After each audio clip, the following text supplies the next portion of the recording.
morning gets colder, I lose my soul. Like my love for you, I stuck myself and out. I shut my mouth. Don't hold my thoughts. They echo on you, echo on you.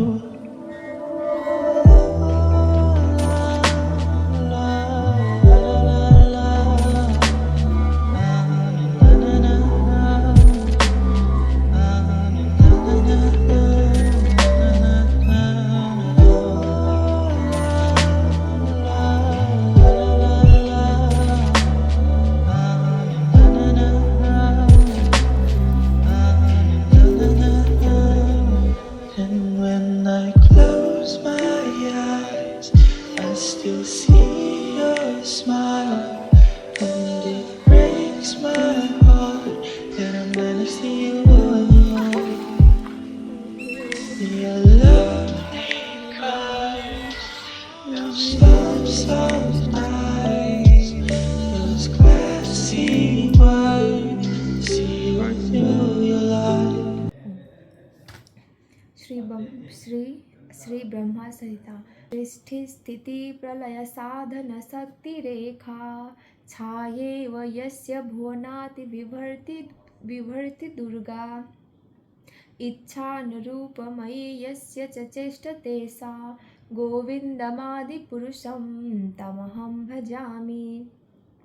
Shrimad Bhagavad Gita अध्याय 9 श्लोक number 27।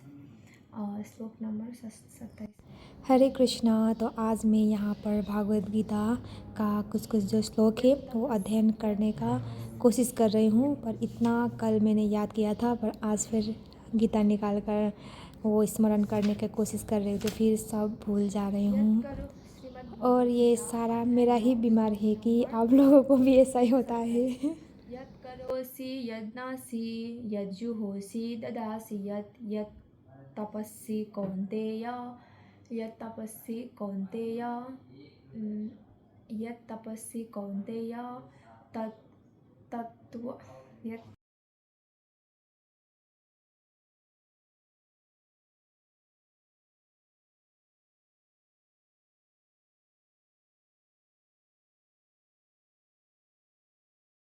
27 यत् करोषि यज्ञासि यज्जुहोसि ददासि यत् तपस्सी कौन्तेय तत्कुरुष्व मदर्पणम। कृष्णा। तो आज क्योंकि मैं बहुत ही ज़्यादा फ्री थी तो आज मैंने 2 श्लोक का प्रैक्टिस किया। एक है ब्रह्म संहिता में 5.44 जो सृष्टि स्थिति करके है, और भगवद गीता का अध्ययन किया 9.27 हाँ 9.27 का मैंने पाठ किया। तो मैं क्या बता रहा हाँ 9.27 में भगवान ये बताते हैं कि हे कुंती पुत्र बोलकर उनको संबोधित करते हैं और बोलते हैं कि तुम जो भी खाते हो, जो भी कार्य करते हो, जो भी तपस्या करते हो, जो भी यज्ञ करते हो, जो भी दान देते हो, सब कुछ जो भी कार्य करते हो ना सब मुझ पे अर्पण करके करो बोलते हैं। तो यहाँ से हमें क्या जानने को मिलेगा कि हम लोग जो भी कार्य करें इस भौतिक जगत में रहते हुए हम लोग यदि भगवान को स्मरण करके हम लोग भगवान के लिए कर रहे हैं, यदि हम लोग ये स्मरण करके जो भी कार्य करते हैं ना उसमें कोई भी दोष नहीं लगता है, वो दोष रहित होता है। तो यहाँ से हमें कर्म कांड में हो या जो भी चीज़ में हो हम लोग का मतलब नहीं फंसते। क्योंकि हम लोग ना ऐसे सोचते हैं ना, कोई पुण्य का कार्य करते हैं ना कभी तो कभी पाप हो जाता है, तो पाप हो जाता है तो हम लोग क्या सोचते हैं हाँ आज हमारे द्वारा पाप हो गया तो ये पाप धुलाने के लिए हम बहुत ज़्यादा फिर पुण्य कर्म करने में पढ़ते हैं ना, जैसे कि अभी फ़िलहाल में गया कि गंगा स्नान, जो कुंभ मेला में ऐसा ऐसा करके हम लोग बहुत ही पाप धुलाने के लिए कार्य करते हैं ना। तो कोई कोई दान देते हैं पाप धुलाने के लिए, कोई किसी को मतलब स्कूल बनाने में हो, हॉस्पिटल बनाने में हो, ऐसे ऐसे जो शुभ कार्य होता है, इस मतलब ऐसे ऐसे कार्य करने के वक्त वो लोग डोनेशन देते हैं। ये क्या है, वो लोग मतलब देने के बाद सोचते हैं कि हमारा पुण्य होगा ये सब चीज़ से, पर नहीं, ऐसा नहीं होता। ऐसे करने से हम लोग और फंस जाता है। ये बात भी भगवत गीता में ही बताया है। भगवत गीता के माध्यम से ही मुझे ये ज्ञान जानने को मिला, क्योंकि हम लोग क्या करते हैं कि पुण्य कर्म करते हैं तो सोचते हैं कि हम पुण्य कर्म करेंगे तो मरने के बाद जाएंगे हम लोग स्वर्ग। नहीं, ऐसा नहीं होता है। यदि हम लोग पुण्य कर्म करेंगे तो हम लोग तो ऑफकोर्स जाएंगे स्वर्ग, पर क्या होगा, स्वर्ग जाने के बाद हम लोगों का जो जितना भी पुण्य किया है, पुण्य खत्म होने के बाद हम लोग फिर से वापस यही धरती में आना होगा। हाँ, जितना भी पुण्य पाप करने जो करता है वो तो जाएगा ही नरक में। हाँ, पर फिर आएगा ना, उसका भी पुण्य भी तो है, तो जाएगा स्वर्ग में। स्वर्ग में जाने के बाद फिर से वो वापस यही धराधाम में ही आता है। तो सोच से फिर से यहाँ आना ही है, तो फिर मतलब जाना आना क्यों ना। हम लोग ये क्यों नहीं सोचते हैं कि हम लोग यहाँ से छुटकारा कैसे पाए ना, तो हम लोग डायरेक्ट छुटकारा पाने का कोशिश क्यों ना करें ना। तो इसीलिए मैं ये श्लोक आपको बता रही हूँ। 9.27 में भगवान बोल रहे हैं कि जो भी कार्य करते हो मुझको समर्पण, मुझको अर्पित करके करो का मतलब है यहाँ से यदि हम लोग भगवान को स्मरण करते हुए कुछ भी कार्य करेंगे तो हम लोग को दोष नहीं लगेगा, हम लोगों का पाप भी नहीं होगा, पुण्य भी पाप का भी जो हम लोगों का लेवल होता है, एग्जाम्पल के लिए बोल रही हूँ कि 0, पाप भी 0 होगा और पुण्य भी 0। यदि हम लोग भगवत धाम जाने के लायक बन गए हैं, जाने का इच्छा कर रहे हैं, तो हम लोगों का ये नहीं है तो पुण्य कर्म बढ़ा दे, पुण्य कर्म की वजह से हम लोग जाएंगे भगवत धाम। नहीं, यदि हम लोग पुण्य कर्म हमारा इतना भी रहता है तो वो पुण्य मतलब वो पुण्य का फल पाने के लिए फिर से हमें इस धराधाम में आना होगा। तो यहाँ से आप लोग समझ सकते हैं कि पुण्य भी होना है हमारा 0, पाप भी होना है 0। तो ये कैसे होगा कि हाँ, ये कैसे होगा कि यदि हम लोग कुछ भी कार्य करेंगे कृष्ण को सेंटर में रखते हुए करेंगे, तब जाके जो भी दोनों ही चीज़ 0 में होगा। जब 0 में आएगा जो भी चीज़, तभी जाकर हम लोग ऊपर बढ़ पाएंगे। सोच सकते हैं कि ये 0 में हम लोग कैसे ऊपर उठ सकते हैं, पर नहीं, असली चीज़ यही है। हाँ, मैं भी मतलब मुझे भी इतना तो ज्ञान नहीं है, पर जितना मैंने गुरु से सीखा है आप लोगों को ये वीडियो के द्वारा मैं बता रही हूँ। आशा करती हूँ कि मेरा इस छोटा सा वीडियो के द्वारा आप लोगों को कुछ ना कुछ तो ज्ञान ज्ञान के भन्छ ज्ञान पाउनुभयो होला होइन। त्यही भएर हरि बोल। अब म अर्को श्लोक पढ्दैछु। त्यो श्लोक चाहिँ हो अध्याय 4 को श्लोक नंबर 18।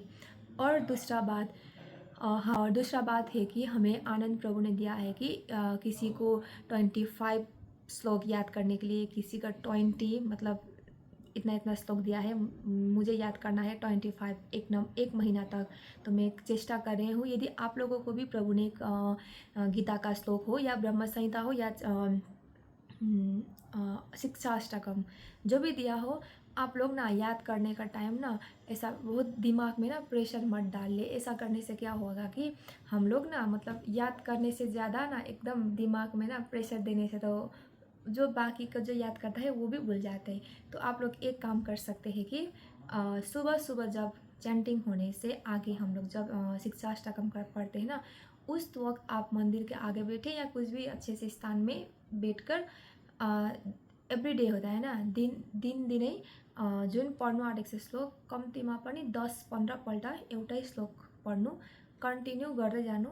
गर्दै गएपछि 5 दिन नहीं तो 10 दिन में मतलब 2-3 श्लोक तो हमें याद होगा ही होगा। क्योंकि ब्रह्म संहिता का जो श्लोक है मैंने पढ़ी बहुत ही हार्ड था। ब्रह्म संहिता वैसे भी बहुत वो मतलब उच्चारण करने में बहुत ही मतलब स्पष्ट नहीं होता है। तो मैंने 3-4 दिन कंटिन्यू सुबह पढ़ा। सुबह पढ़ने से हमारा दिमाग क्या होता है, बहुत ज़्यादा ना जल्दी से कैप्चर कर लेता है दिमाग, तो इसलिए सुबह पढ़े। नहीं तो जो संध्या का टाइम होता है ना, शाम को जब संध्या आरती ख़त्म होने के बाद चैंटिंग कीजिए, उसके बाद पढ़े तो बहुत जल्दी से ना दिमाग में रह जाता है और भूलते भी नहीं। और दूसरा बात, संस्कृत ऐसा चीज़ है ना, आप एक बार पढ़ेंगे ना, आपका होल लाइफ आप कभी भी नहीं भूल पाएंगे। और ये साइंटिफिक प्रूफ भी है। जैसे कि हम लोग किसी भी इंग्लिश वर्ड हो, जो भी हो, हम लोग जल्दी से भूल जाते हैं। पर यदि आप लोग श्लोक याद करेंगे, 3-4 दिन 3-4 महीना के बाद ना भूल भी जाए, तो यदि फिर वही शास्त्र उठाकर एक बार देखेंगे तो एकदम ऊपर से नीचे होता है। नेपाली में बोल्दा है ना, फररर फररर याद भइसकेको हुन्छ हामीलाई। त्यही भएर संस्कृत शब्द चाहिँ त्यस्तो अब हुन्छ नि, त्यस्तो एफेक्टेड हुन्छ क्या। जो संस्कृत शब्द हमें एक बार याद करने से मतलब कई मतलब हमें ज़िंदगी भर हमको याद होता है। क्यों बोले तो As क्योंकि the ये जो day संस्कृत है gets ना, जो ये cold, Sanskrit my heart gets है colder हमारा as I एक lose जन्म my से है ना, हम soul. लोग Like कई my जन्म love से for दुनिया में सुनते आ you, रहे हैं। I सिर्फ stuck myself and out I shut my बात हम भूल mouth. गए हैं। Don't इसीलिए hold एक बार my पढ़े, 2 बार thoughts, पढ़े, they 3 make बार on पढ़े, you, या तो make on वो हमें you. ज़िंदगी भर हम लोग भूल नहीं पाएंगे। क्योंकि ये जो भाषा है कईयों जन्म से इससे कोई भी शब्द है ना, अगर हम याद नहीं करेंगे ना, तो हमारे दिमाग में एकदम शांत रहता है।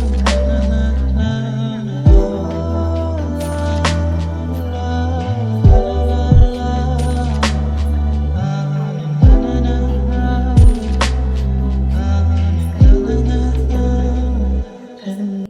मैं तो नहीं कर पाती हूँ, 3-4 दिन में एक ही होता है। पर मेरा प्रभु है कि एक दिन में सुबह 1-2 बार ऐसा करके देखते हैं तो क्लास में फररररर बोलते हैं। मेरा तो दिमाग नहीं है इतना। तो ठीक है, मैं इतना बक बक कर रही हूँ। हरि बोल, हरे कृष्णा।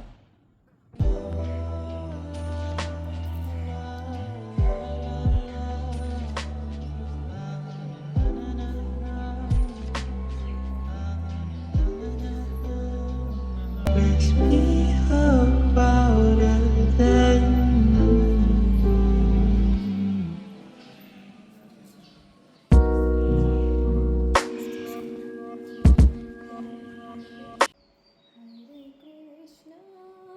हरे कृष्णा कृष्ण कृष्ण। यहाँ पर मैं जो मेरा वैशाख महीना का जो चैलेंज है, यहाँ पर वो टिक मार्क कर रही हूँ। मैंने सुबह से लेकर अभी तक कौन सा साधना किया, तो वहाँ पर क्योंकि हम सभी जन को पता है कि अनंत प्रभु ने हमें वो दिया है जो चैलेंज है 1 महीने के लिए। तो आशा करती हूँ कि आप सभी जन वो नियम वो पालन अच्छे से कर रहे हैं, ताकि हमें वो फॉर्म देना है 14 तारीख को, शायद वो दिन भी संडे को ही होगा। तो उसके बाद मैं पढ़ रही हूँ भक्ति रसामृत सिंधु